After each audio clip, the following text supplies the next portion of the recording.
Family నుంచి మరో వారసుడు తెలుగు తెరపైకి దూసుకొస్తున్నాడు. చిరంజీవి మేనల్లుడు సాయి ధర్మతేజ హీరోగా నూతన చిత్రం షూటింగ్ మొదలైంది. గీతా ఆర్ట్స్ బ్యానర్ లో రూపొందుతున్న ఈ మూవీ ప్రారంభోత్సవం అన్నపూర్ణ స్టూడియోలో జరిగింది.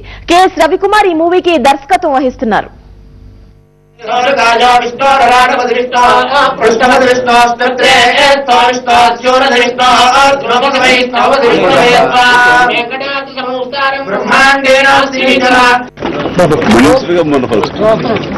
రాజ్యసభలో లోక్సభలో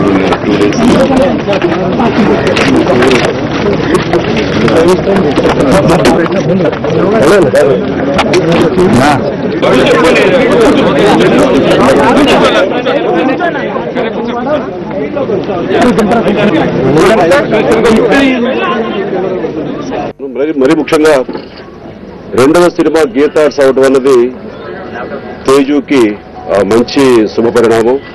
and YS Chowdary cinema actor release, so దాంట్లో కూడా తన పెర్ఫార్మెన్స్ గురించి కానీ తన డాన్సెస్ కానీ ఫైట్స్ కానీ ఈ విషయంలో ఏవైతే కమర్షియల్ ఎలిమెంట్స్ బేసిక్ గా ఒక ఆర్టిస్ట్ ఉండాలి అవన్నీ కూడా చాలా మెండుగా ఉన్నాయి. కాబట్టి మీ కథ నిలిపే నటుడే అవుతాడు మీ మేనల్డ్ అని చెప్పేసి చౌదరి వైఎస్ చౌదరి నాతో చెప్పడం చాలా సంతోషం అనిపించింది.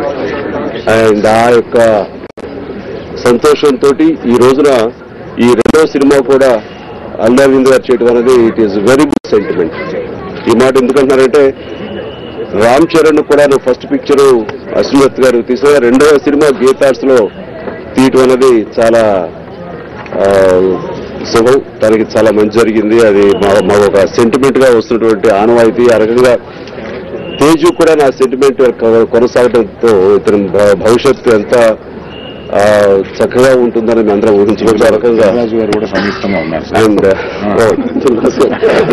దిల్ రాజు గారు లేని సినిమా కానీ దిల్ రాజు గారి ప్రమేయం లేని ఇది లేదు. కాబట్టి ఆ రకంగా దిల్ రాజు గారికి ప్రత్యేకించి ఆయన ఉండటం కూడా ఇట్స్ అ గుడ్ సెంటిమెంట్. ఆ రకంగా ప్రత్యేకించి దిల్ రాజు గారు కూడా నేను సంతోషం తెలియజేస్తున్నాను.